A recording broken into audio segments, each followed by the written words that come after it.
Hey, Tim! You better be ready for the most action-packed show that we've ever had ever before, because you definitely needed to watch Wrestlemania. Did you watch Wrestlemania? It was a two-night event. First time any wrestling company has ever done a two-night event. Did you watch it, Tim? Did you? No. Wait a second. Are you pulling an Adam here? No.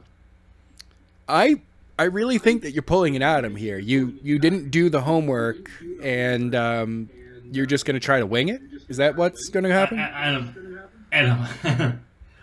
I see the confusion for you. If I was pulling an Adam, I would have said, "Oh yeah, I'm absolutely going to watch it, and we'll get to a review," and then not watch it. Last week, I specifically and very clearly said, I'm not watching WrestleMania this year. Oh. So, I have one question for you.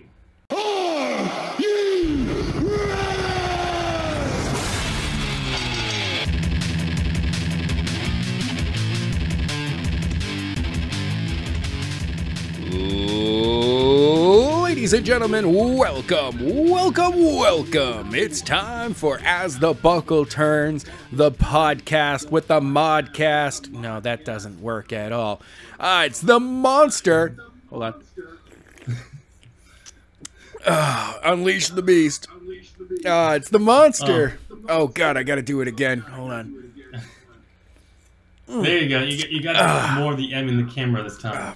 Unleash the Beast podcast about wrestling here on ZOP Gaming. I'm Adam. I'm Tim.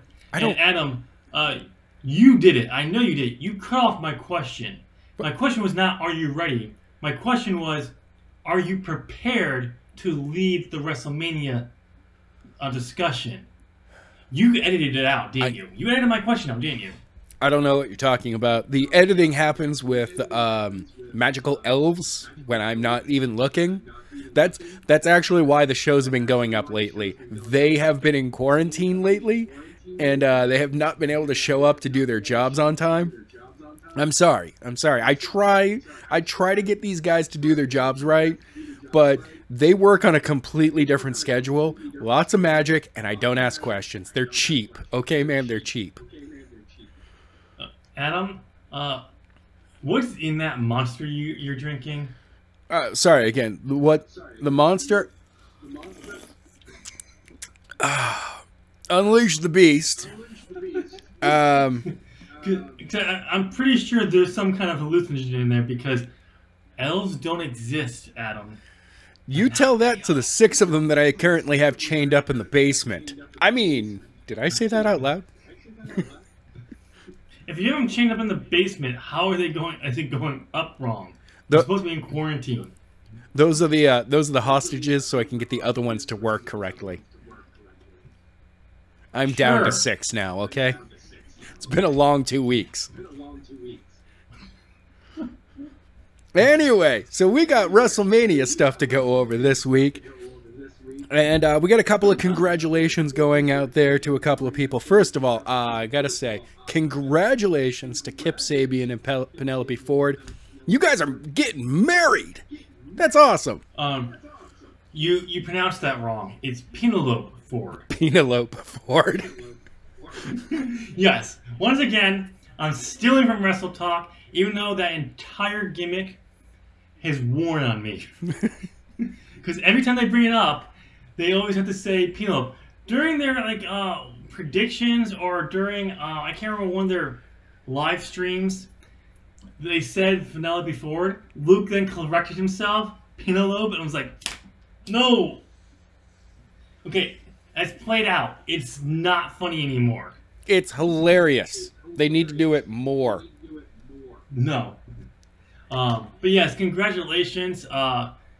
I knew, I mean, they were put together in AEW, but I didn't actually realize they were dating. Yeah. Because they had because Penelope had a off relationship with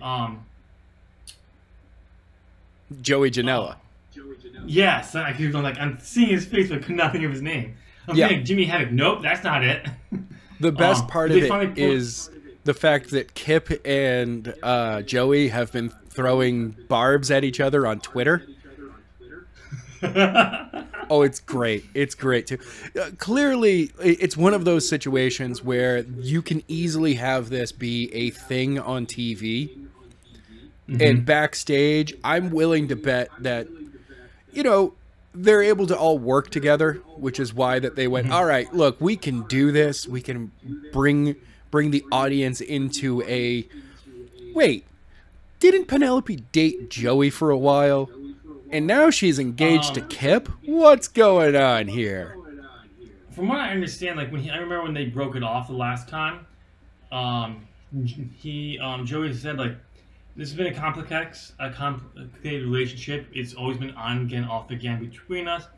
We do care for each other, but we're just not. It's not now. It doesn't necessarily mean it won't happen again in the future, but it's just one of those things. Yeah. As of right now, that's never happening again. No, it won't happen again. Nope. But we all know, and I hope this doesn't happen. I'm not trying to say this going to, that this relationship fails and it comes back around. But let's be honest, it happens all the time in real life. But again, overall, congratulations to Kip Sabian and Penelope Ford. I just hope that it doesn't go in the same direction as like Rusev and Lana, where suddenly, storyline wise, Penelope gets back together with Joey, and Kip is like, everyone knows we're married. Like, this doesn't work as a storyline.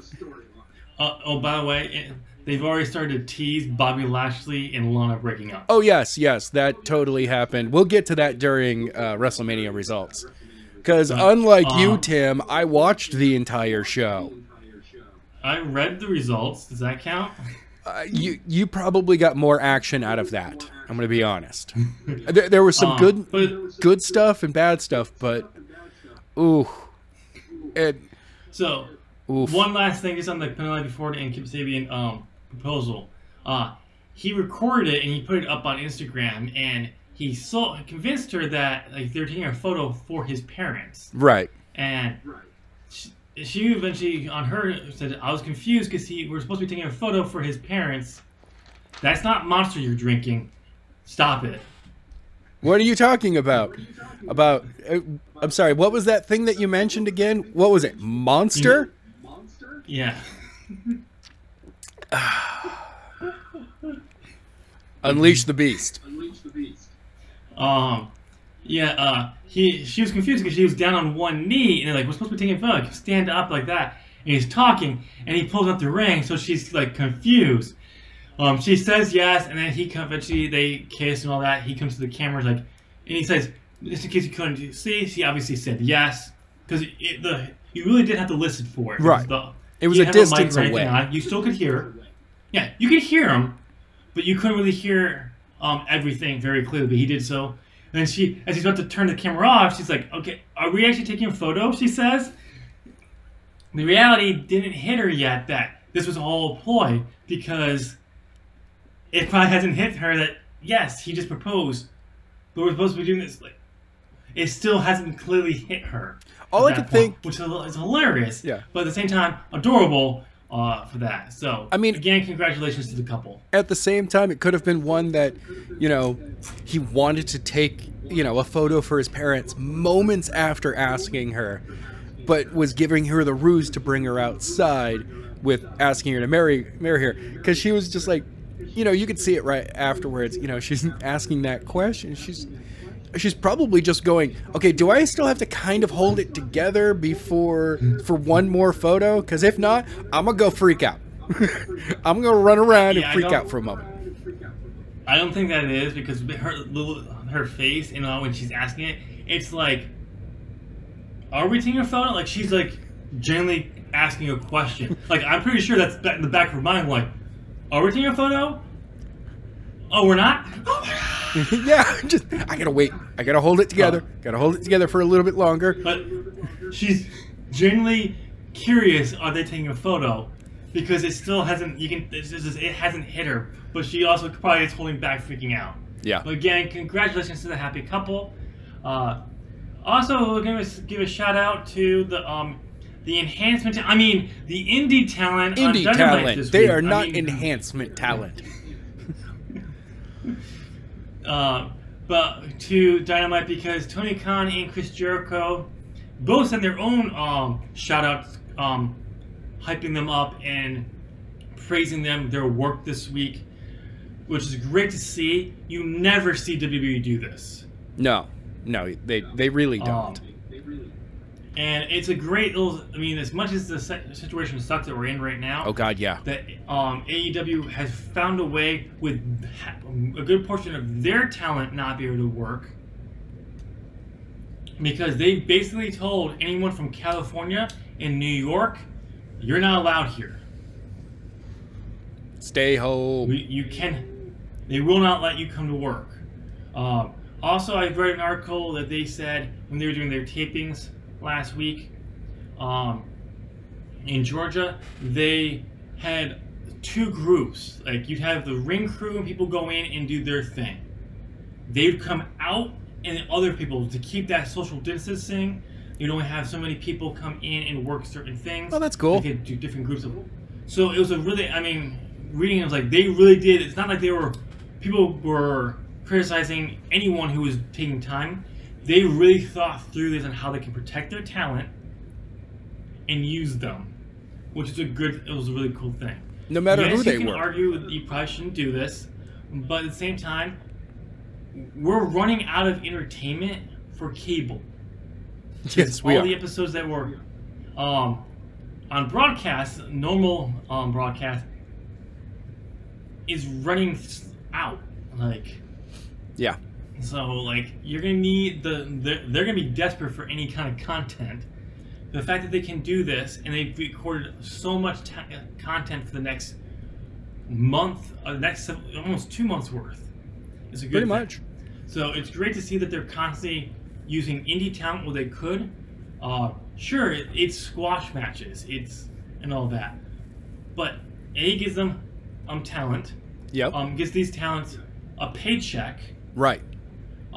Gets them on national television there. So when wrestling comes back and people can say, oh, that person did a really good job. I want to bring them in. Right. It's a demo thing.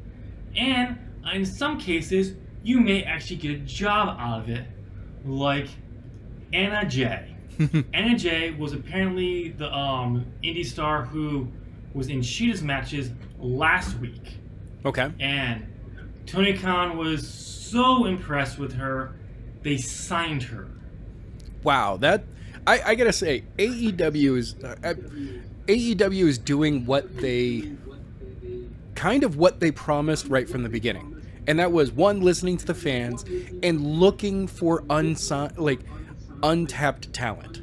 Yes, they've pulled a number of people who are much higher up on the card or used more often from WWE. I mean, you can't deny it. Chris Jericho, John Moxley, Brody Lee, 3 big names right away that are, to some people, cast-offs from WWE. But AEW is going, yeah, but we're giving these guys the freedom to get over here that they weren't truly given with that other company. Brody Lee already, I'm sorry, I really enjoy the guy, and I had, when I finally discovered the work that he did with CZW, I was like, where is that guy? Why haven't we seen Luke Harper do any, we've seen some of the in-ring stuff that but it was just like, why don't we see more of this guy instead of just being a lackey? Yeah. But again, I mean, I do want to put a pencil that for another time, because that is something I definitely want to talk about in one of our chats, since there's nothing really going on. Yeah. But about the use of WWE talent in new promotions, because there's a reason why it constantly happens. But again, she made a debut. She did well. They decided to sign her. And going back through her Instagram, it looks like, I could be wrong, she's only been wrestling about a year. Right. And she's about I believe she's 21 years old. Wow. And that man is like, it's a great idea. I mean, it just goes to show you, you can get into the ring with this and a job can come out of it permanently. Yeah, even if she gets... We don't know the details of... Even if it's like one of those 1-year deal or a 6-month deal, you know, something like that, this is still getting her onto the, you know, onto a national stage.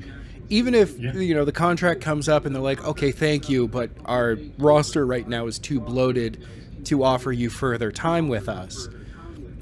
We will be in contact later to see if we, you know, when we have something to bring you back in for.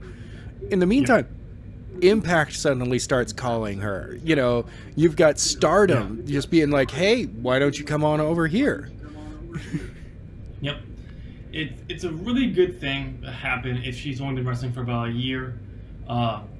Because, again, AEW is they're looking to build their own talent.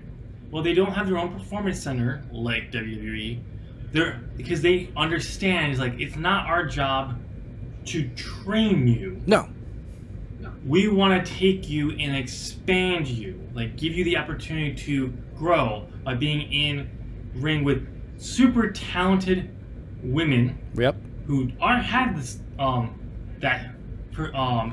assets and the skills of years of working it. Sheeta overall. She's been doing wrestling for a very long time. Yeah. And doing that, which is a great thing. So it's just a great idea that they saw this talent, they signed her. I actually got to go back and watch that match to see how she did. Because I'm assuming, because a lot of times when you get someone in the ring with Sheeta who has the experience, who's still green or new, and they come off really good, it could be very easy to say, no, she looks that good because of the general in the ring with someone like Sheeta. Where obviously people in the back who know how to spot talent and say, she looks good because of Sheeta, but she also did well for what she can be, how long she's been wrestling for. Right. There's something there. We need to lock her down because she could become something.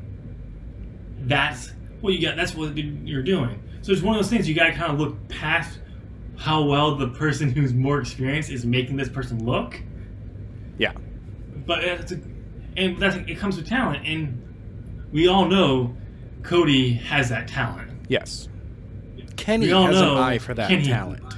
Yeah, especially in the women's division. Exactly. Only if he had good ideas for storylines in the women's division. Oh, another thing that AEW did, this week's episode of BTE had 2 matches on it. Yes, I heard that. Now they both match. I love the fact that it was held at the Jackson compound. But yeah, we had SCU versus the Librarian. Oh, the Librarian and Brandon Cutler. Which once again, those two have yet to find a win, even together. Yeah.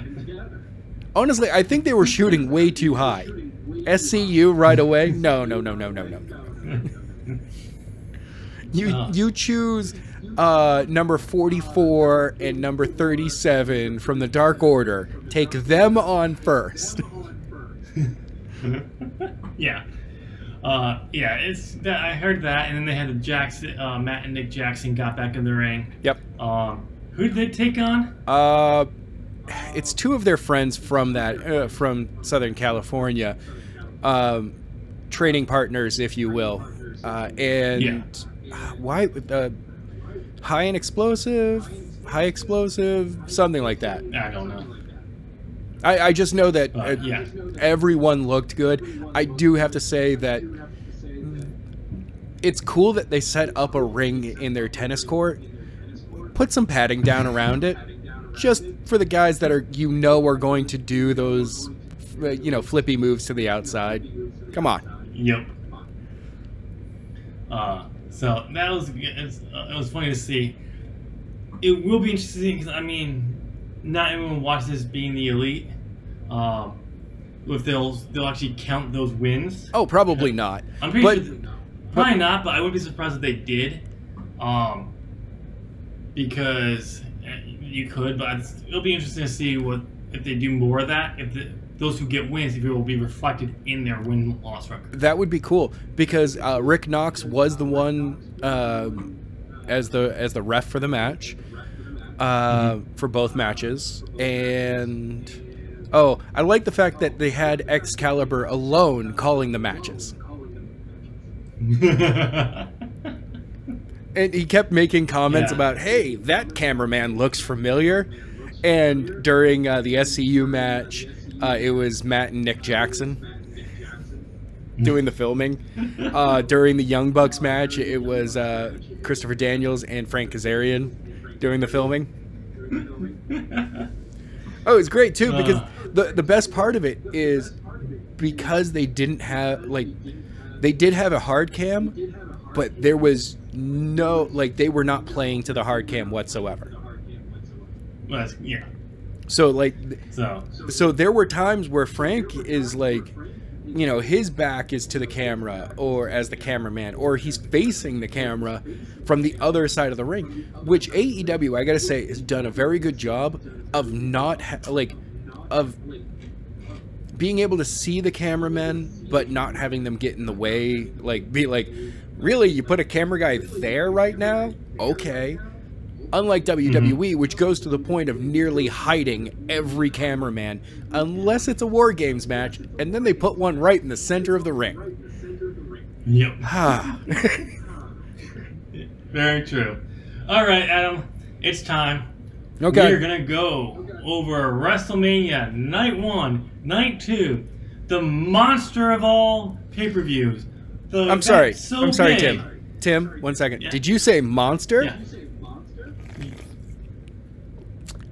Unleash the beast. Adam, I have a question for you. Yeah. Every time you or I say monster... I'm sorry, did you say monster, Tim? Unleash the beast. Yeah, you keep saying that.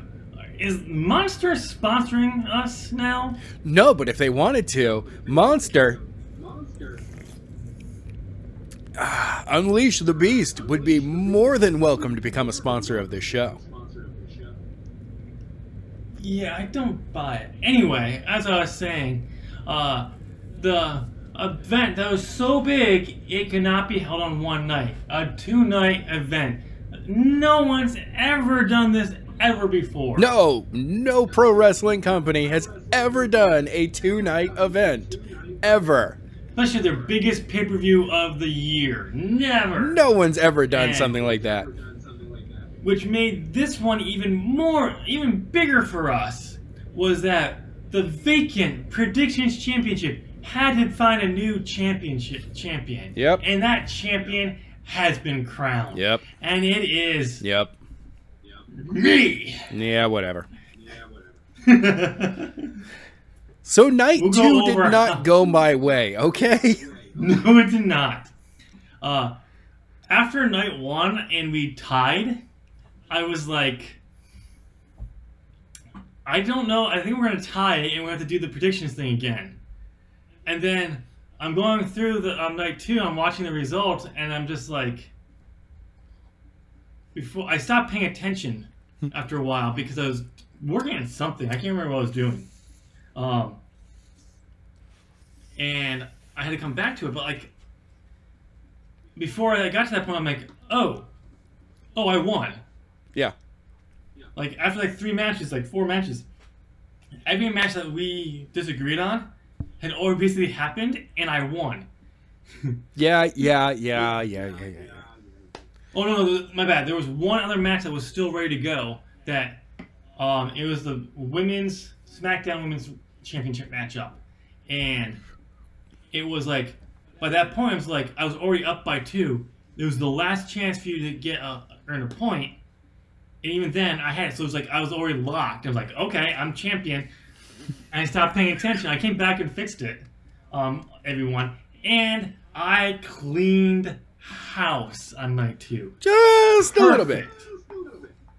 perfect. Not a single one wrong on night 2, which is sad. Yeah. But let's get right into it. I actually did go through and break down each match that happened on each night. Okay. So there was a new match, a dark match that was added to both nights that we did not predict. Yes. So it doesn't really matter. So we're not going to talk about them because I don't give a shit. Okay. I only know one of them by. Oh, I've got the 2 pre-show. I've got the entire Wikipedia page right here. The 2 pre-show matches, and the 1 dark match. What was the dark match? The dark match was the Big Show versus the Champion. Oh, that's right. I forgot because I did that because that aired on Monday. Yep. All right, let's go ahead. Night 1, ladies and gentlemen, of WrestleMania. Oh, it opened. It opened with the Kabuki. Yeah, hold on. When you watch it, I gotta say, you know how normally, like every year, there's always like that one. Vince McMahon will come out and be like, "Welcome to WrestleMania. This is the blah blah blah blah blah blah," or they'll have a speaker, someone. Not necessarily the host, but the very first presenter, just be like, immediately they're like, there's a calm, thank you for coming here, this and that. This year, Stephanie McMahon did it. Holy crap, was that hollow. Like, it, you know how sometimes when, news reporters, I understand, are reading off her teleprompter, but they can make it feel like they're not doing that. She felt like she was reading off her teleprompter, and it really felt like she was reading. That's it. Since when has Stephanie really ever been that much of an engaging character? Early on. Come on, with the Hunter Helmsley era. I mean, the Hunter McMahon era. Well, because she had an actual meaty role of how to go about a story. Oh, yeah. There's an actual real in-depth story there. Every time since then, when she comes back, there wasn't really a meaty story anymore. So there's nothing really to grasp onto for a character. So she just kind of goes off on, oh, that's right, I'm usually a bitch, so I'm just going to be a bitch. Yeah. I'm the boss. I'm going to be a boss bitch. But this was also like, none of that has to be involved in this because she's Stephanie McMahon, the brand officer for the company. She's, thank you for coming here and all. It really did feel she was put in front of a green screen, told to read this. Because it was the second night. It wasn't like, oh, she was there and she was, having to, introduce WrestleMania. No, it was a green screen thing that was done probably, 2 weeks ago or a week ago. Mm-hmm. God. Oh, didn't have the Gronk do it. Oh, and my other massive complaint, I'm sorry, I'm going through the show right now, is the cinematic opening. Holy crap. The show itself, it was almost 8 minutes before we got to Gronk even doing the host introduction. Holy crap. Like, I'm sorry. I understand it's WrestleMania. There's got to be some, some pomps and circumstance and all of that stuff to kick off the show. But normally, that's, you get your America the Beautiful. And an introduction, and then the cinematic. You get those 3 things. This year, the cinematic, there was no America the Beautiful. They did a clip segment, putting it together from past performances. Yeah, I don't really like it. I mean, it was cool. It was a good idea, but the entire show felt hollow. Yeah. So let's get right into the first matchup, and that was the Kabuki Warriors defending the Women's Tag Team Championships against Alexa Bliss and Nikki Cross, the people they beat for the championships. Okay. And, oh look, a blonde one. Look, the entire match, I'm sorry. Like, I couldn't get into the match. Well, first of all, Alexa Bliss, as much as that girl is athletic and her work with Nikki Cross is really cool, Nikki Cross looks like more of an actual threat in the ring than Alexa does. I'm sorry. That's personal opinion. I know it. I know there's some people who would disagree with me, but I mean, I love her. She's my girl, but yeah, as a character, I love seeing, you know, Alexa Bliss win the championships, stay at the top of the card. You know, she's a great bitchy heel for doing stuff like that. Kind of the kooky, crazy thing going on. She's great for it. That finishing move is, it's nothing. Twisted Bliss. Yeah, it's nothing. I'm sorry. Like, well, the reason why I think that was her finisher, because when she started using it, she wasn't as good in the ring as she is now. She still has a ways to go. Oh yeah. But at the same time, she keeps getting better and better. But so she just keeps using it because that's what she could do. But yeah, actually, for me, even if she just dressed that up a little bit better. Like, if she straight up took Starship Pain and renamed it Twisted Bliss, I'd be like, you know what? Yes. Do that. Like, a split-legged spinning moonsault, I think, would just dress that up a little bit more instead of a 180 moonsault. Or is it a 360? I don't know. Yeah. Yeah, it's definitely one of those things. But as I predicted, Alexa Bliss and Nikki Cross won. Yes. There's many rumors going around. Why? Because Kairi Sane's contract apparently is up, and she's looking elsewhere possibly. Okay. Bushiroad's president wants her back in Stardom. Makes sense.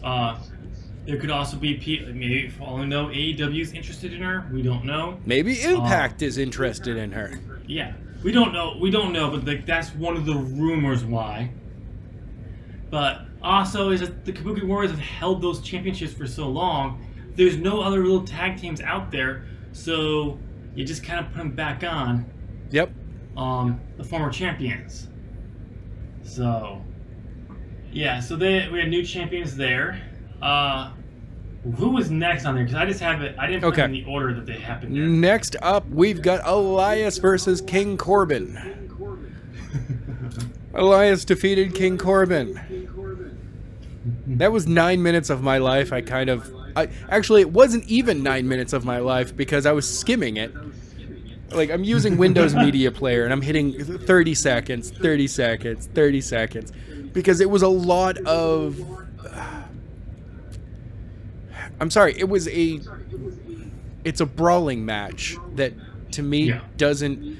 Like, I like matches that have a storyline that go through them, where you're like, okay, these two guys, they're, you know, a great example is Bret Hart and Stone Cold Steve Austin.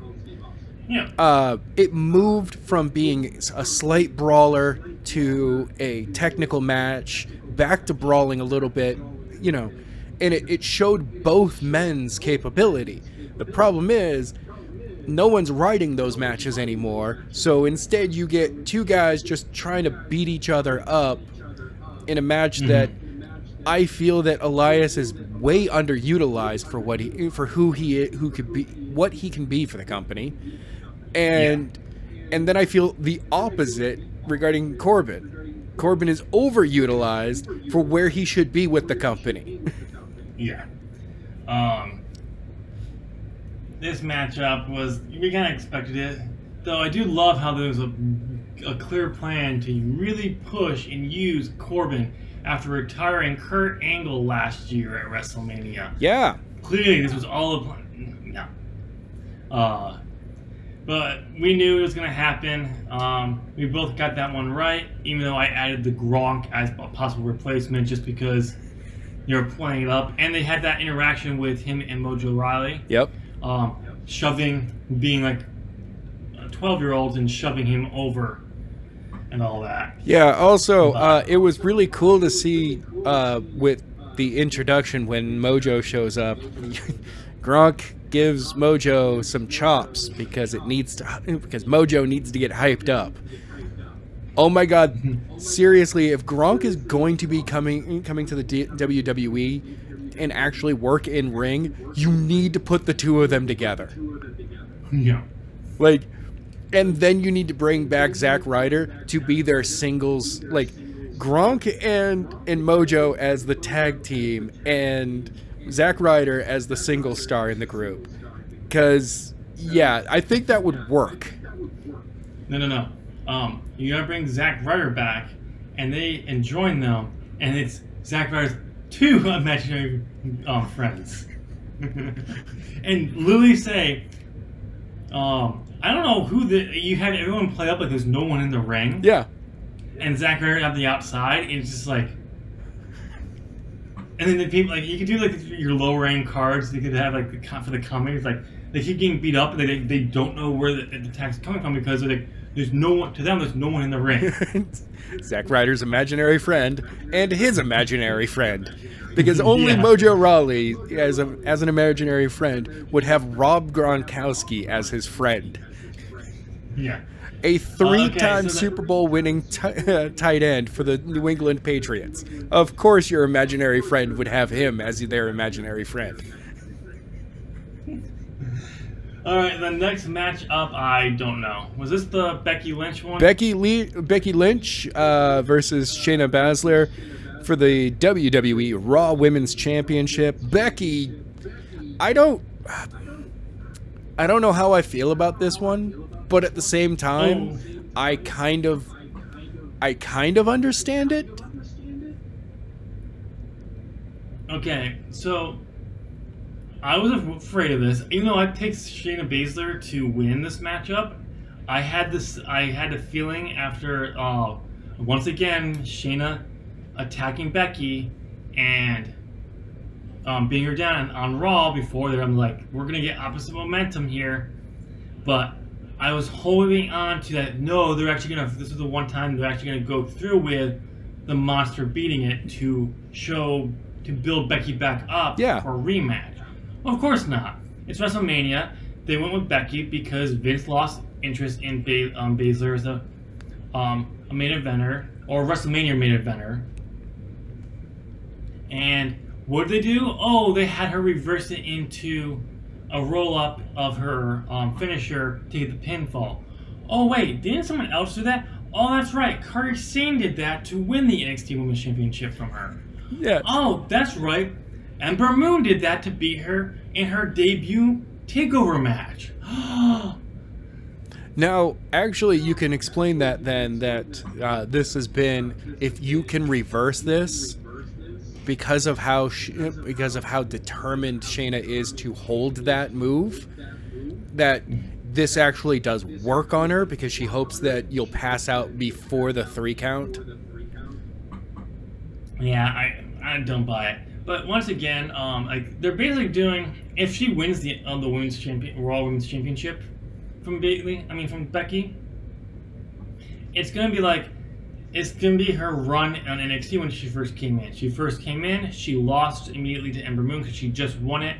They held off to put the belt on her until the takeover at WrestleMania and got the belt. Had a run, lost it by roll up like this by Kairi Sane to give the belt to her, and then lost it back to her. But like she didn't really catch fire because you immediately had her to lose her first big match. And yes, you could say it's because of the experience level, and it worked for NXT because she was more inexperienced. Right. It doesn't work on the main roster because if you're inexperienced, you don't get into championship matches unless your name is Jinder Mahal. Alright. So, it doesn't work that way, so you literally just killed her entire momentum. And what does Becky go from here? Oh, according to Raw, Baszler's not done with Becky. And by the way, it's Baszler, not Baszler. Okay, whatever. Baszler. Penelope. So, it's just one of those things where it's just like, you've killed her main roster run. Yeah. See, it would have made if you more weren't- sense to have Baszler win here. Yep. Becky goes for that. Instead, the ref goes 1, 2, looks over and sees that Becky is passed out. And he's like, whoa, no, immediately calls for the bell. Everyone, like, you have a wonderful moment of confusion because he was counting 1, 2, and as 3 comes down, he stops and he stands up and he calls the match. And everyone stopped. Like, you could have the commentators go, wait, what's going on? And as Baszler lets go, Becky just slumps. Yeah. You basically have the Stone Cold pass out moment, kind of. Yeah. It would have been there because you could then build Becky back up where she hasn't had a challenger. She thought she had her, but she passed out. Yeah.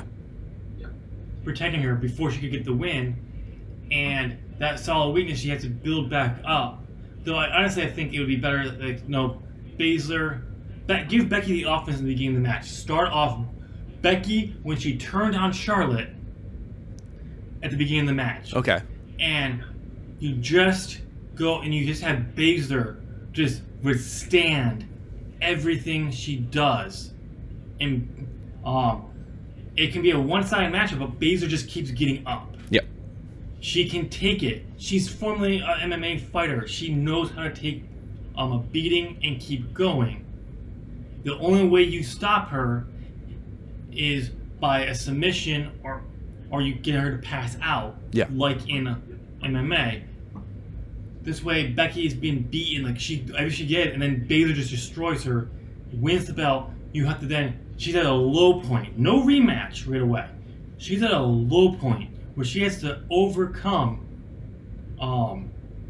Yeah, and you could do it. What you could do is you could tell a story for 1 year later. You have the rematch. Yep. Where you really spend, because I think SummerSlam would be too soon. You have Becky on a low point. Well, she fights her being on her loss. She's saying, "I'm coming back for you. There's no rematch clauses. I'm coming for it. I'm going to earn my shot back, and I'm going to." And she loses.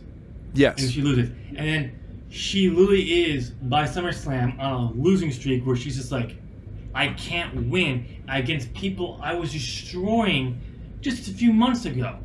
Yeah. What's going on?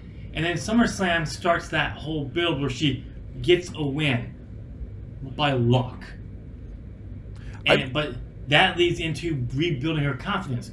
She goes into the Royal Rumble the next year. She wins it. She immediately challenges Baszler at WrestleMania, and she says, "This time I'm coming for it." And you almost have that. You still playing up. She has some wins. She has some losses. She's still questioning herself, but then you give her that Charlotte heel turn moment again, where as the part of the build from Royal Rumble to WrestleMania, Baszler's just toiling with her. She's attacking her, but not really like she was when she first coming out of nowhere and just dominating her. She's kind of like throwing her around, teasing her, and you finally have that moment right before WrestleMania where Shayna does it again, and she's just like, "You don't have a chance. Give up." And she's just posing, and then Becky just rises up, and you do like a pill or something where she just has blood coming from her mouth, from like the beating, or her nose again, just kind of like what was it during the Drew McIntyre and Shane McMahon versus Undertaker and Roman Reigns match this past summer. Okay. Roman's in the ring, and you see McIntyre rise up behind him. Oh no, it's the Undertaker. Yeah. And all of a sudden, Reigns comes out of nowhere with a spear. You had that kind of moment, but it's just like Becky just rises up, hair a mess, bleeding, and she's just like, and Baszler turns around and she's like, "Ah!" And she just goes to town on her. Where Baszler's like, "Oh my god," freaking out, where she runs away because she was not prepared for this. Oh god, I unleashed something I cannot handle. You finally got Becky to a point where after all the success of building her confidence back up, saying, "I'm coming for you, I can do it," And it's almost like she still doesn't believe herself. And then when Baszler starts messing with her again, she starts to question herself, really starts to question herself, where she says, no, this is not who I am. And just goes full on Irish last kicker. Yes. Like she did with Charlotte. And you build it that way, and the whole match is a constant, basically what she did last, should have had to do, go beat up Baszler, but it's more back and forth, where they're both just throwing each other around the ring. A brawl, but there's a story here. Yeah. Both are Becky is trying to prove she can go through Baszler. Baszler is trying to prove you still don't have what it takes. And that's the story, and you constantly go back and forth. It's a short matchup, but it's so intense and action-packed with some spots with story moments. It would be awesome, but they didn't. No, they didn't even give like Becky weak knees after the match. Mm-mm. Like that submission move is supposed to like make you pass out, and instead, you cranked her neck even harder, which should have added to it. Yep. And you got a pin and basically stood up and went, "Yeah, I'm the champion," right after the fact. I'm like, no, that's not the way it's supposed to work. No. Like I love Becky, but she needs some credible challengers, and she doesn't have them at the moment. And Shayna was supposed to be that, and you have to build her up. But I get it's WrestleMania, and you want, especially with what's going on, you want to have those feel-good moments. This is the one, maybe two spots overall they shouldn't have been a happy moment. Yeah. So, but all right, moving on. What was the next matchup on the list? We got Sami Zayn versus Daniel Bryan for the WWE Intercontinental Championship.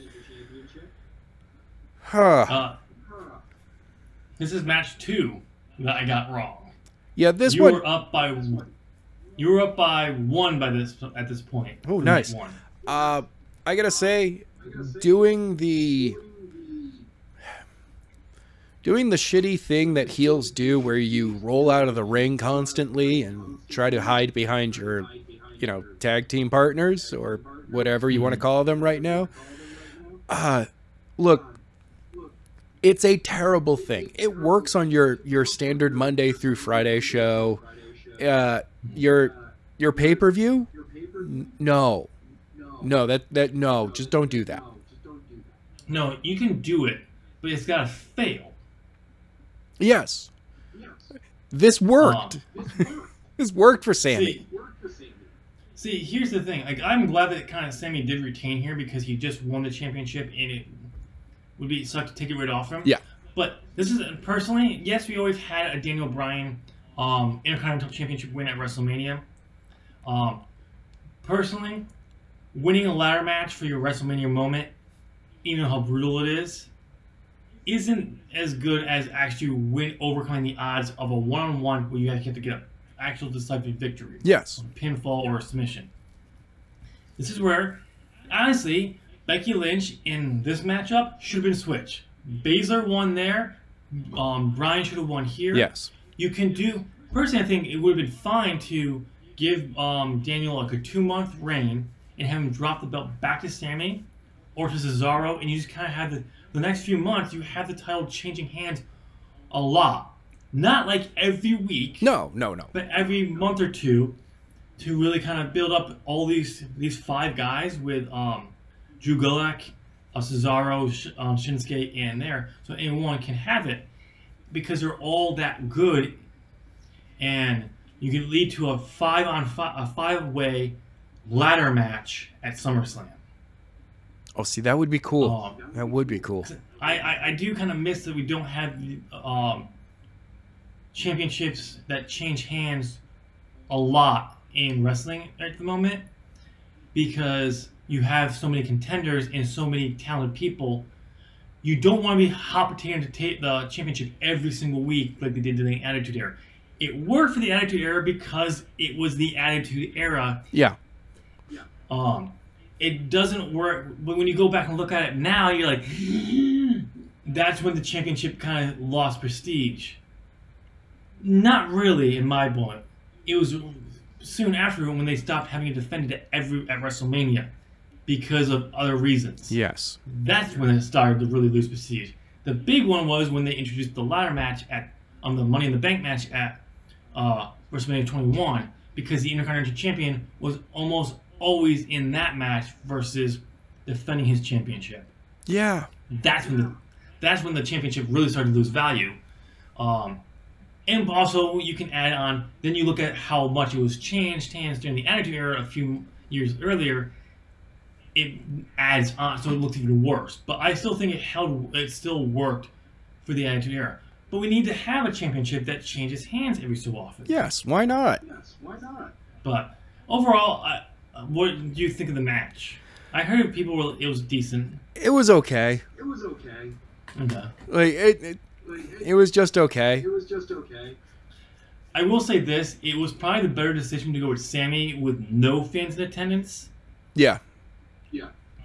It's one of those matches that you can get away with but if there was people there, you'd want to go with Daniel.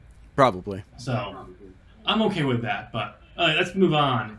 The next matchup was this the ladder match? Yes, this is the triple threat singles ladder match for the WWE SmackDown Tag Team Championship.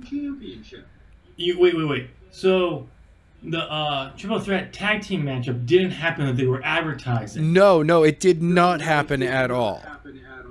And it was a one man from each team in there. Oh. Yes.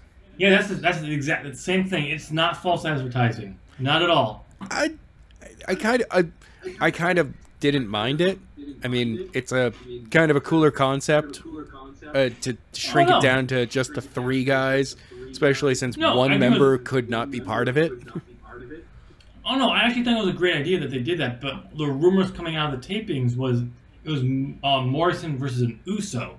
New Day wasn't even mentioned as a possibility at that point. So I was saying I even said on last week's podcast, if they go with a singles match, Kofi got the biggest FU by not being included in his match because of this situation.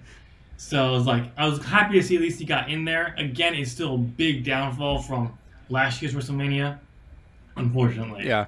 But John Morrison. Though I heard I heard Morrison was over. This was a good spot for him. Yeah, except for the end, the finish was so. Yeah, I heard of the finish. So okay, there's literally a moment. All 3 men are on the ladders. Kofi and Jay are grabbing the hook part of it down. Morrison has the belts in his hands, and then Morrison falls. But he lets go of the belts halfway through his fall. So they kind of just fell around him. One of them landed on top of him, which he clutched. The other one was underneath the ladder below him. And immediately the commentators are like, well, John Morrison pulled down the championship, so he won. I'm like, actually all 3 men pulled down the hook part of it. We've always accepted when WWE moved to that was the new, you pull that part down and you've won the championship. Which means that no one won the championship, so you have to hang that back up and keep the match going. See, personally, basically the belts fell down. Personally, I think I'm surprised we actually haven't had this kind of finish in a ladder match in WWE yet, honestly. Yeah. Or more people pulling the belt, pulling it out, unhooking at the same time, and fighting over it, and someone falling, or attacking them, and then holding onto it as the person let goes. Because that seems more a legit finish. Yep. But yeah, I mean, I'm okay with it. This happened with the X Division multiple times, where they would have the X above the ring, and because the rope's bouncing, it would come undone and a drop. They would rehang it. It happened again. They had to just exactly retaped it later on. Or other times the belt just dropped. Yeah. And they refastened it. It just doesn't work when you have to refasten it, because it just immediately kills the momentum. It totally does. So, I was okay. I'm okay with the fact that if he pulled the belt, yes, the thing was there. So I think the logic here, and I think it does track, because it was unhooked by all of them, and they were all holding on to it. It's whoever has the no belts one there, because then. Morrison fell, and he brought the belts with him. Yeah. You know, he let go of them. He did unhook them, so he ended up with possession. Therefore, he wins. Yeah, I mean, I understand that. It just makes more sense. It would have been probably better instead of having all three of them, only two of them. Yeah. But yeah. All right, what's the next matchup? This was I'm trying to remember which matches we have left. Oh, this was this Owens versus Seth Rollins? Yes, it is. This was actually like 2 matches. Yes. We got a standard match of Seth versus Kevin. Yep. Where Kevin won. Yep. By DQ. But yeah, by DQ. Because Seth couldn't, like, you can tell that, like, by the end of that one, Seth was just like, I need to get out of this. And then Owens challenges him to continue on mano a mano, no rules. We go until there's a pin. You know, straight up, we just go until it's done between us. And it gave Kevin Owens the perfect time to pull a Shane McMahon and jump off the sign. Yep. Is Kevin Owens our new jump off things guy? Well, the original spot he wanted to do was because he went to a game at MetLife and saw the pirate ship. He instantly started planning out he was going to jump off it somehow. He didn't know how. He was looking at, he took photos. He was planning to do a spot off that. So because they couldn't do that, he jumped off the WrestleMania sign. Okay. All right. Instead. But he was planning, like, this was like months before he even knew who he was going to be facing, he said. He's just like I'm having a match at WrestleMania. I need to jump off the pirate ship. Yeah, exactly. He didn't say we're on the pirate ship. He just said he's jumping off the pirate ship. I like it. I like it. Yeah. So it was funny there. It was definitely a good thing. I love how Seth Rollins sold his loss on Raw, where he came out all pissed and moaned. And Wrestle Talk captioned it best. It's like, you know, it's kind of cult leaders don't really like it when they lose things because it kind of just devastates them what their message is to people. And it's like, yes. I don't know if WWE said that on commentary. If they didn't, they failed and they should have, because that's the point. But I heard some good things about the overall. The match was really good. Yeah, that was one of the matches that I full on, like, yes, I said I was skimming most of the show, and if I was interested in something, that's why I watched a bunch of the triple threat match. And Kevin Owens and Seth Rollins, I watched a bunch of that. By the way, after the elbow off the sign, Seth has an extremely annoying voice. I'm just gonna say that. Like, when he's cutting a promo, it's not terrible. But when he's, like, laughing or breathing as if he's just been injured, oh God, is that annoying. Yeah. All right. I'm pretty sure he was over-exaggerating his laugh because one of the things I heard was Vince kind of led everyone to talk to each other, insult, like, during the match, because you can hear everything now. Oh yeah. So he was just like leading into these things, because it'll add more to people paying attention to be able to hear it. You can be paying attention. Just might as well go for it. So I wouldn't be surprised if that was what he was doing, but he does have an annoying laugh. Period. Which then leads us into the match that totally was always the plan and never anything else. Goldberg defending the Universal Championship. I can't steal everything from Wrestle Talk. No. Against Braun Strowman. The monster. In the classic Unleash the monster. beast among men. The monster from the God, the past, still monster. dominating today, versus the monster. Unleash the beast. The monster. Unleash the beast. Among men, in an epic showdown that will go down as the greatest match in WrestleMania history. All 2 minutes and 10 seconds of it. Exactly. Like, okay, so it was 3 or 4 spears. Yep. And then, like, I want to say 4 or maybe 5 power slams from Braun. And that was it. I believe it was 4. 'Cause I actually did watch this match. Yeah, you could watch all of it. Because there was a clip on Wrestling Inc. No, it wasn't a clip. It was the entire thing. No, I know. 'Cause it's so but short. It was a clip on there. And I watched it, and I'm just like... If that clip is a minute long, then all they really did was cut out the beginning of the match. I think it started with the first spears. Oh, God. So, yeah, all they did was cut out maybe a minute of time of both men just, like, staring at each other and breathing heavily. Vince was really excited in the back. Because they were both winded from walking down that ramp. Yeah, I know. The WrestleMania ramp this year was just so long. It was just, oh, God. Like, I called it. I told you last week Braun Strowman was going to win here. You said no, Bill Goldberg. The original plan was for Goldberg to retain here because they really wanted another legend to put over Roman Reigns at SummerSlam now. But apparently, Goldberg didn't want to wrestle another match in 2020, so they had to put the belt off. So they were originally going to put Jeff Hardy in this match for him to lose to Goldberg. And then...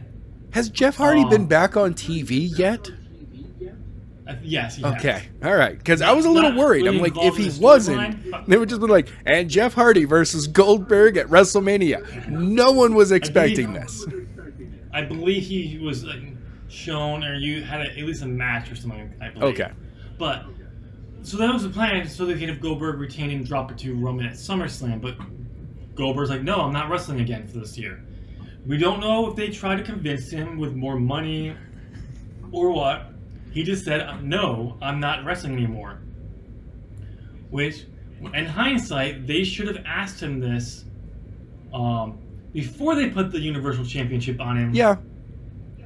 And destroyed the entirety of your whole Fiend character. But, no. It is one of those things where, but it came out, so they had to get him off, so that's why they put Braun in this one. Yeah. This situation, and to take the belt off, which I'm happy with. He's well overdue. Oh no, totally deserves this belt. I mean, this guy should have been at the top of the card at some point, holding the title. Now, the best part is, this now you can build to SummerSlam and have Roman take the belt off from the monster. Hold on. Unleash the beast among men. What was that again? I didn't hear that. Monster, you say? Yeah, monster. Unleash the beast among men. Wait, you said monster, right? Oh, hold on. Now I gotta open up another one. Monster. Unleash the beast. Oh, excuse me. Oh, those were gonna come up at some point. But no, I mean, Braun deserves it. Do I like the fact that the Universal title, the Universal title was defended in a 2-minute match? No, not at all. Well, that was going to be the entire matchup of Reigns and Goldberg anyway. But I don't like that regarding your top title. I really feel that your top title should always be the most is the pinnacle of your show for, you know, talent, for capability, for carrying the show. That people paid money to come see that main event match. And if you're giving them 2 minutes, you're basically just going, hey, we know that you know that this is a scripted event, and fuck you. You get 2 minutes of this. Not just that, even if Roman was able to be in this matchup and he won it that fast, you're basically just told us that Goldberg, who just destroyed the Fiend, who now just lost in 2 minutes, 3 minutes to Roman Reigns, is far superior than the Fiend, and because the Fiend has destroyed a lot of people, far superior than everyone in WWE at this point, and therefore no one should ever be able to beat him going forward. Yes. So it's not a good thing. I am glad. I mean, again, Brad Braun got the belt. Hopefully, he'll have a good reign.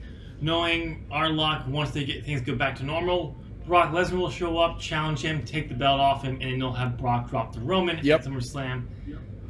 But again, how they also took Roman out of the match by just saying, "Oh, it's Braun Strowman," and basically acknowledging, like, making it sound like he was always in the match. That was the plan all along. Yeah. So it was down. So congratulations, Adam. I mean, Braun. He's a fellow Adam. Which is just more insulting that you didn't pick him to win this matchup. I don't know what you're talking about. You better keep your mouth shut, because I don't want to catch those hands. Those are big hands. Oh, you mean monster hands? Oh, God. Yes, the monster. Unleash the beast. Seriously, guys, if you guys go ahead and sponsor us, so I don't have to do that constantly to try to get you guys to sponsor us. Did you just say monster? I'm sorry? Monster. Unleash the beast. Again, I'm not sure. You said okay, monster, stop right? it. Unleash the beast. Oh. We're almost done with night one. Okay, man, we gotta speed up here. I know. Okay. The match of the night, according to everyone who's seen it, you probably agree with this, is the Boneyard match between Undertaker and AJ Styles, which was a cinematic movie, which was in no way a resemblance of the Hardy Compound match from the year before with Bray Wyatt, or the Final Deletion, or Ultimate Deletion from Impact. They had no bearing whatsoever on there. Even though the guy who produced the Ultimate Deletion matches in Impact and the Hardy Compound was involved heavily in this matchup, no, he did nothing. This was a complete unique idea by Vince McMahon. I gotta say, I really enjoyed the match.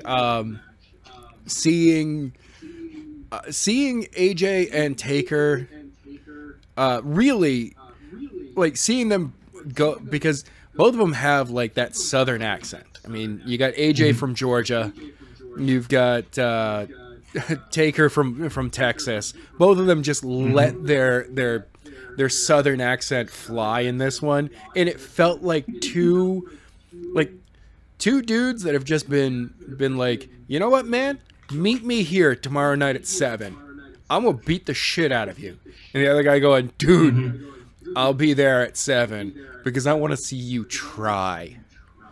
And that's all it was. It was just two dudes brawling on each other.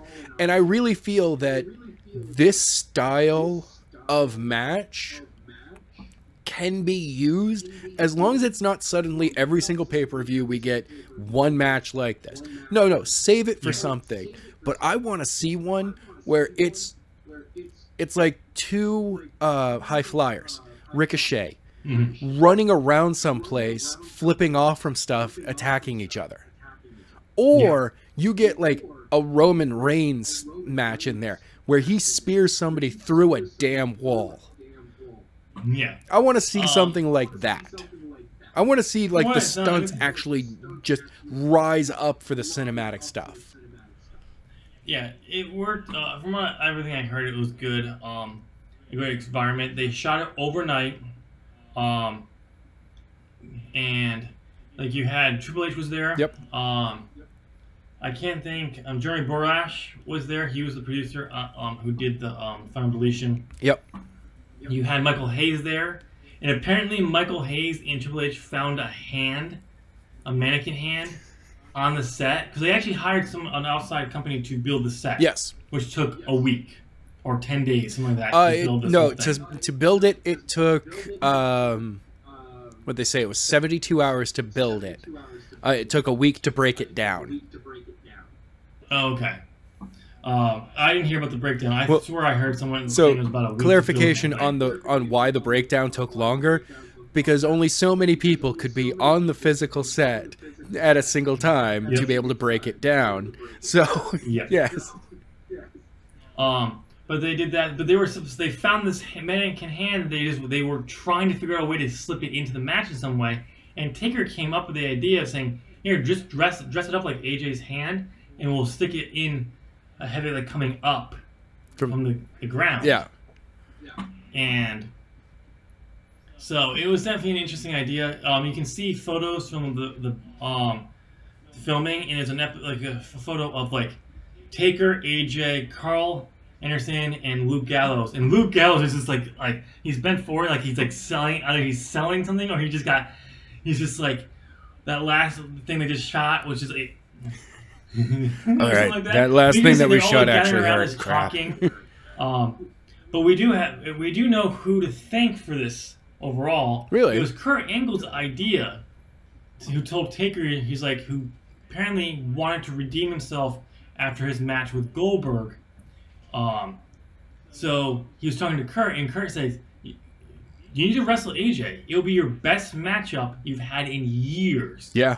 So that's what led to us, and Taker basically requested him to work with AJ, and this is how, and then this. So it was great. It was good. I definitely think AJ should have won this one, but overall it still works. If Taker, who is now once again teasing on Instagram that he's done, he's retiring. If I think there should be one more matchup overall, and that should be Sting versus Undertaker in a match like this. Yes. But here's what they should do, and this is how they should do it. They should bring them in, film it secretly. Don't let people know you're doing this. Oh, totally. Because to see, you can make sure and put an edit together, make it so it actually looks good. Because they're both. You have AJ, who's in his 40s, who can still move very well. Right. To help with this. Taker is in his 50s. Sting's in his 50s. You said you could notice spots like, yeah, Taker's. He's walking slow, you know. Yeah. But I mean, at the same time, he has that look of the best way I can describe it. He has that walk of the 50-year-old dad who's just found out that his daughter is pregnant by this 20-something-year-old, and he's gonna whoop his ass. He's like, I know that you're gonna swing at me way faster than I am, so I'm just gonna pin you to the ground and kick you in the head. I don't need to punch you over and go. I don't need to punch you 17 times. I'm gonna hit you 3, and one of them is gonna be with a baseball bat. Like the first 2 are with my fist. The first one is when I'm in my foot. Yeah. The next 2 are gonna be with a baseball bat that I have off to the side. Exactly. So I mean, if you do that, you film it, and you can have Taker and see if it works. And if it does, then you go forward with the match. If it doesn't, you can't get it to work because you're just too old, and it's just not gonna. No matter what you do, right? You can't. Then you don't do it. But let's move on to night 2 because we do have to wrap this up really quickly. Yes. This was my perfect night. My night that I got everything right. Again, I don't have the order outside. I know that technically, according to my one. No, number 1 was Rhea Ripley versus Charlotte Flair for the NXT Women's Championship. Yes. So technically, I was right on that one. Yep. With Charlotte Flair winning, which from what I've heard, this was a great matchup. It was a good usage of both of them.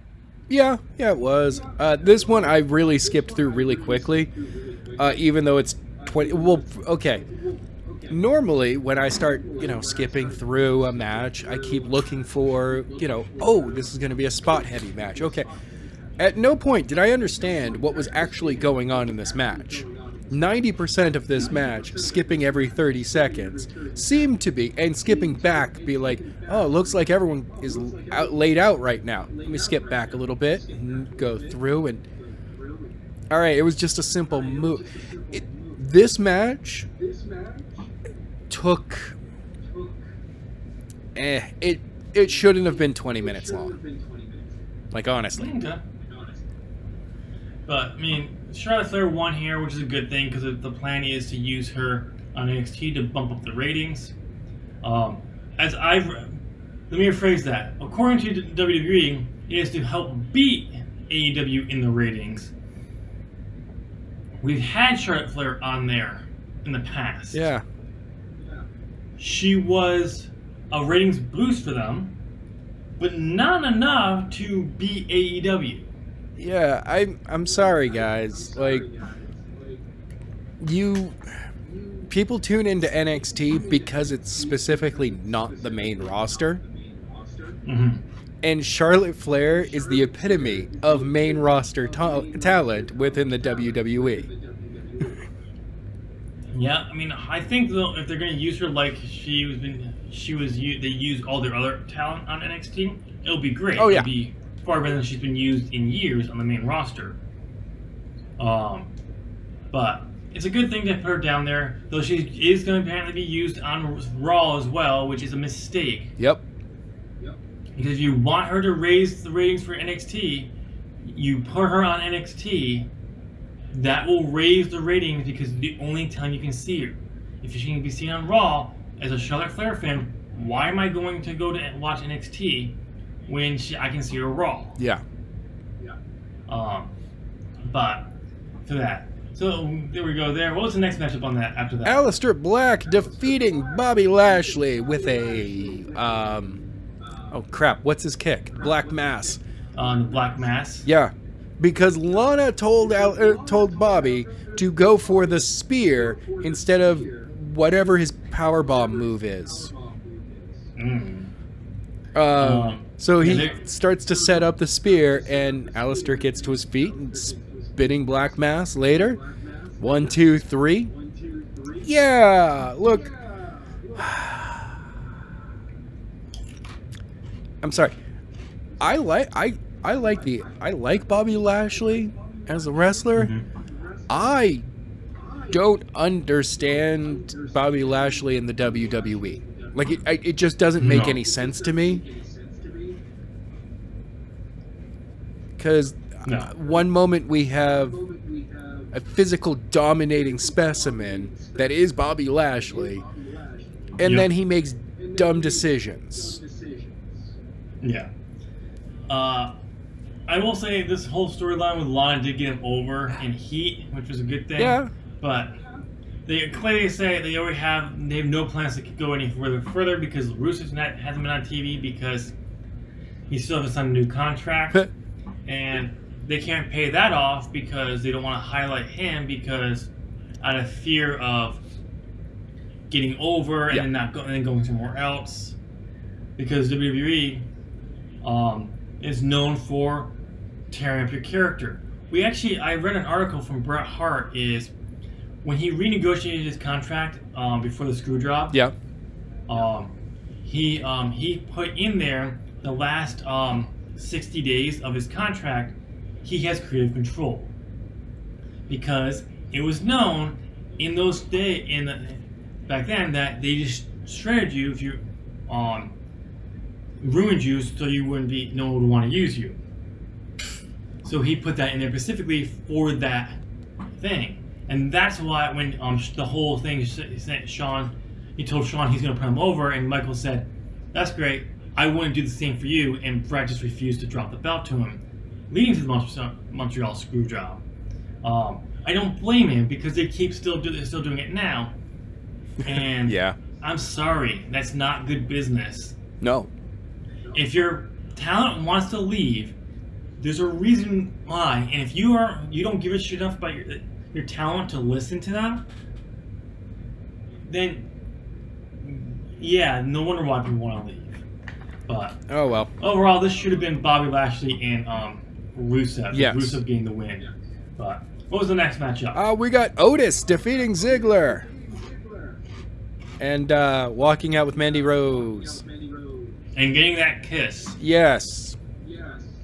Now, let's be very clear. No women were on the line in this matchup. Not at all.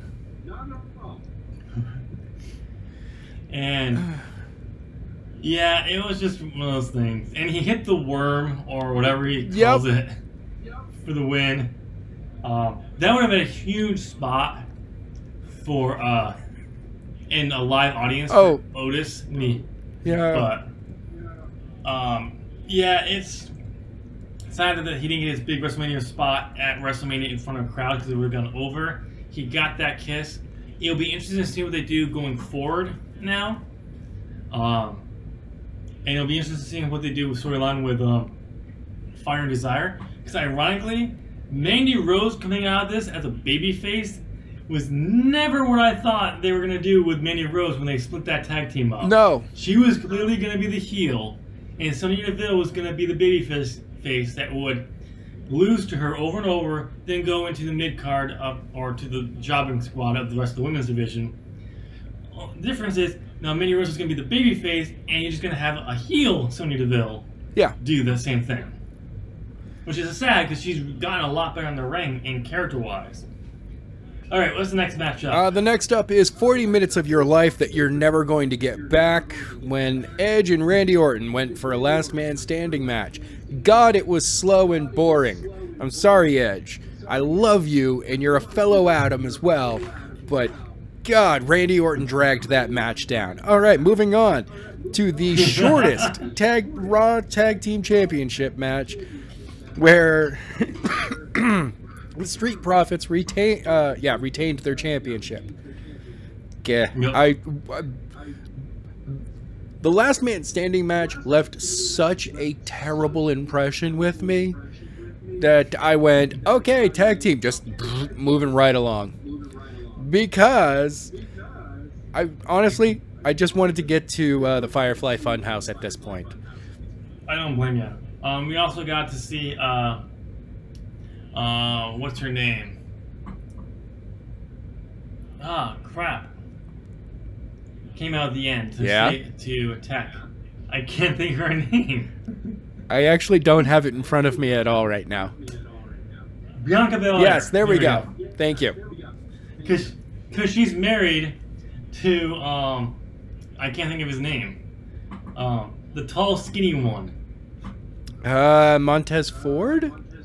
Yes. Okay. They're married. Oh, cool. So she came out, possibly a call-up. We now know for a fact that apparently it is a call-up because she came out again on Raw. Yeah. So, which has been rumored for a while now, so which is good. But moving on. Then we've got the Fatal 5-Way Elimination match for the WWE SmackDown Women's Championship. Bayley won, okay? There was a nice, I will say this, there was a nice tease of them teasing Tamina, Sasha, and Naomi's reuniting of team. I can't remember their team name was back when Sasha first came back to the main roster. Okay. They had a little moment where they kind of shook hands, like, "Hey, remember we were this team? We worked together at one point." Hands, and then Tamina immediately turned on them. So they all worked over Tamina, held her down, got her eliminated. Yep. Sasha and Bayley worked together until a miscommunication where Bayley hit Sasha, leading to Sasha getting hit with the women's right, getting pinned, teasing them arguing, causing a little bit of an argument. Apparently Bayley said the right thing though, that you don't ever see in matches when miscommunication happens like this. We'll talk about it in the back later. Not right now. Let's not do it right now. It causes smart. It was a very smart move, a little thing. And this matchup was apparently the whole setup to the slow burn of Sasha and Bayley falling apart, which is a good thing. Yep. Only to lead to Sasha coming back out and helping Bayley retain over Lacey. Once again, jobbing her out. Yeah. Oh. New So there's a new possibility why that Sasha could have done that. She could have gone in the back and been like, "Hey, roll back the tape. I want to see what happened." Yeah. And then like going, "Oh, that was not her fault whatsoever." Okay, all right, no big deal. All right, I'm gonna go out there and I'm gonna whoop Lacey's ass now. Oh no! It was a smart move. I mean, I said if you're gonna do it, you could. Lacey's the one you put the belt on, so making her the last one was a smart choice. But it's gonna build to Bayley and Sasha, hopefully, and with Sasha finally getting a win and winning and actually having a lengthy championship reign. But anyway, moving on. What was the next matchup? Was this the Firefly Funhouse? The Firefly Funhouse match. All right, dude. First of all, Titus O'Neil's reaction at the very end of it is everyone's reaction at the end of it. It's just slack-jawed, and you have one question of, not entirely sure what I just watched. Let me go back and break it down. So this match, it's less of a match and more of a 13-minute promo. Yeah, it was. From what I heard, it was great. It was great too because like you've got John Cena, you know, the all-American John Cena, you know, doing his thing, and then to cut you off really quickly. Plumpy from Wrestle Talk, when he did the fancy booking of each night, and he got to this matchup, his whole idea was you do, because Bray said, sorry, you stole years from my career, I'm going to steal years from here. You literally have segments where they're wrestling with the Fiend, that's like Mandible Claw, lights go out, lights back up. John Cena changes gear. He's into his Dr. Thugonomics all of a sudden. And then you do it again, he's in his Roost of Aggression era type. So it's like he's literally stealing years. They didn't go in that direction. No.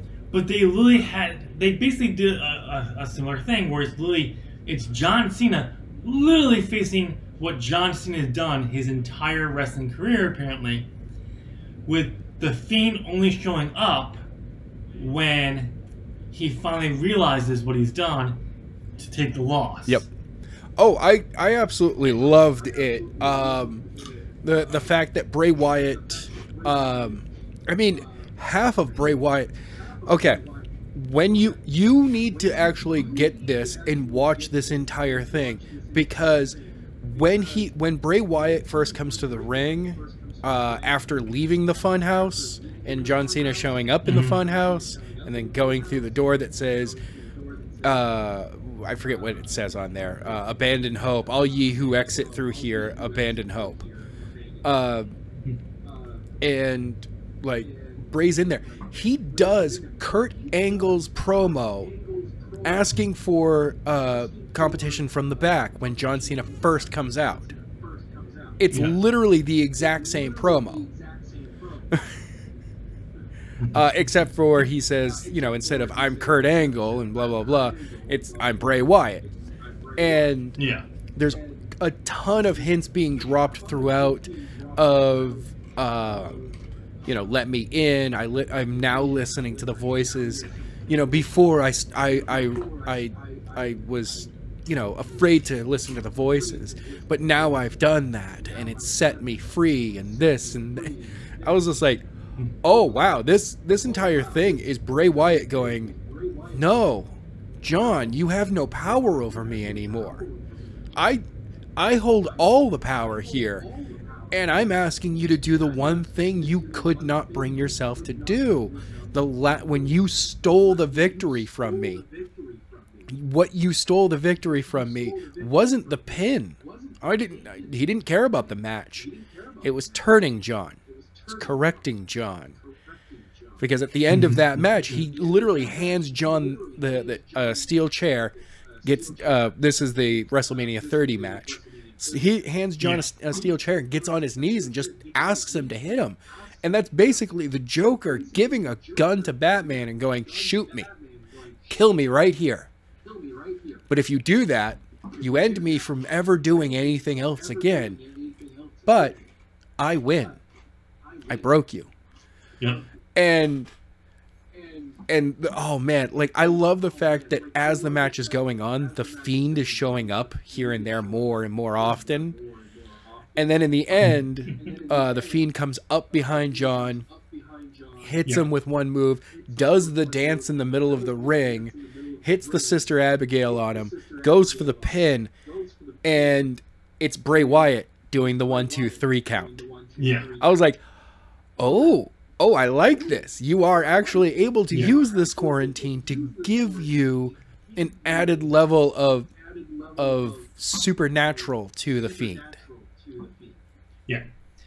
So it's definitely is an interesting matchup. It'll probably be the only thing I actually go and watch. Probably the Boneyard match too. I'll probably watch at some point. Yes. But, it was a good thing there, and great to see. Now another one of these cinematic